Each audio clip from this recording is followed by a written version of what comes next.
Long before Victor opened the Maharaja, before Jasper discovered a labyrinth, before Nellie G became a fashion icon, and Annabelle became the spark of the resistance, vampires crawled along the streets, hills, and valleys of Los Angeles. Hello, and welcome back to Masquerade Monday. Last time we talked about the pre-revolt history of L.A., and in this part, we will talk about the beginning of the revolt. So if you missed the second part, you can watch that here. For the next few weeks after the savage beating of Jeremy McNeil, Los Angeles sat frozen as the anarchs made their preparations and the elders rejoiced in finally having crushed the rebellion, or so they thought. On December 21st, 1944, a few hours before dawn, small groups of heavily armed kindred made their way towards designated targets to ambush and destroy elders returning to their havens. Some elders defeated their attackers, but the majority met the final death that night, and those who did not fled L.A.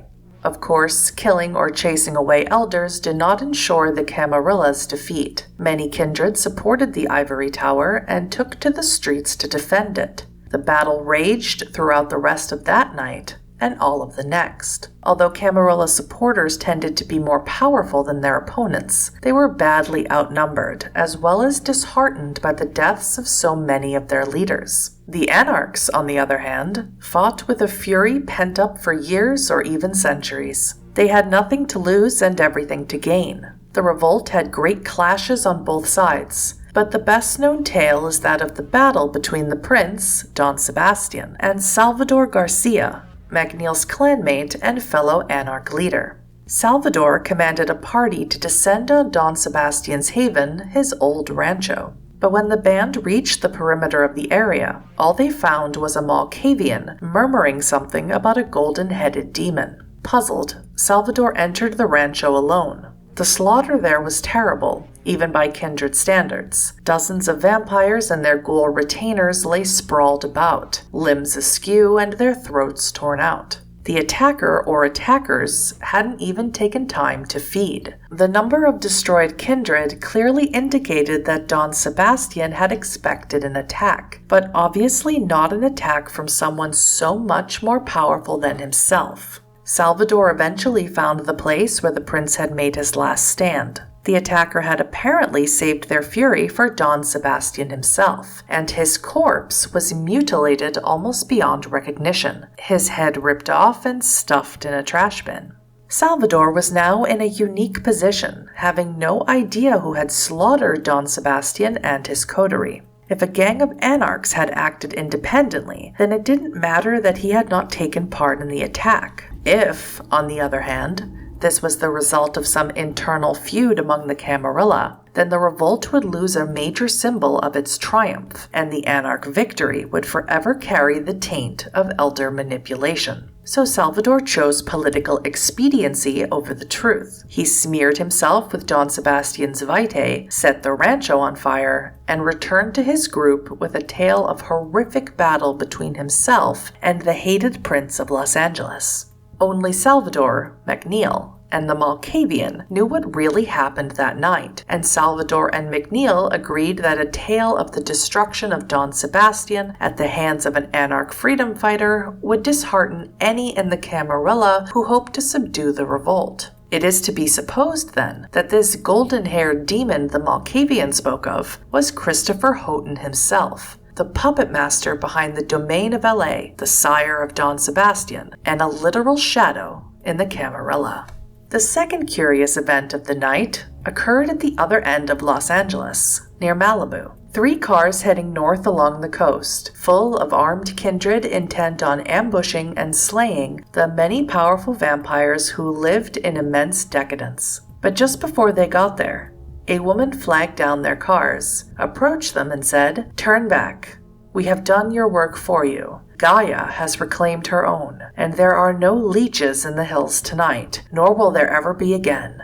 Go, and do not return." The anarchs were about to object when the woman dropped to all fours, turned into a wolf, and trotted off into the underbrush. Hearing growls from all around them, the kindred decided to get out of there as quickly as they could. Subsequent, cautious investigations later proved that the lupine had told the truth. The werewolves had attacked Malibu that night, and not a single vampire had survived. How the lupines had found out that the revolt would occur that night, and why they warned the anarchs as opposed to slaughtering them as well, remains unknown.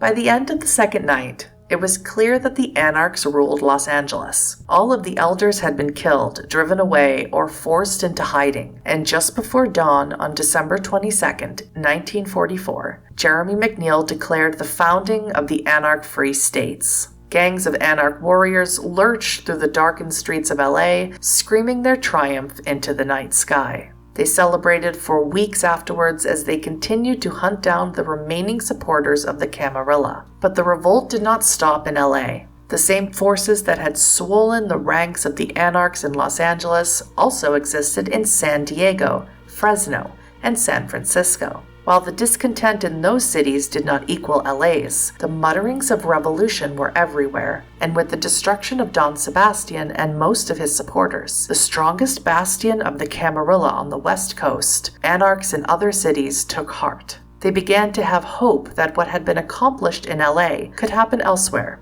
and it did. As soon as the anarchs felt that LA was secure, many descended on San Diego. Their first priority was to see that Maria, the city's prince, didn't launch a counterattack on Los Angeles, and to inspire hope among the anarchs already there, and encourage them to join the revolt. 2 weeks later, Maria's retainers found her staked and beheaded in her coffin. The anarchs swept through the city, declaring their loyalty to the cause of freedom, with similar scenarios repeating in Fresno and San Jose. The anarchs tried to do the same in San Francisco, but here they met determined, intelligent resistance. Prince Vannevar Thomas completely closed down the city and allowed no movement at all. The anarchs reported to McNeil that the prince was not only ready for them, but he appeared to enjoy the support of the majority of the local kindred. McNeil recalled his anarchs deciding that they could not afford to enter into a sustained conflict at this point, and figured that San Francisco would fall in its own good time. The anarchs also went east, but here too they met determined resistance and retreated. By the end of February 1945, the Anarch Free States encompassed a large portion of California, but the leaders of the revolt had little reason to celebrate, as chaos edged ever closer to their borders. In the next part, we'll discuss the sieges of LA, important events that occurred before the Vampire the Masquerade Bloodlines game. I make videos multiple times a week, so if you enjoyed this video, please consider subscribing. And as always, I'll see you in the next one.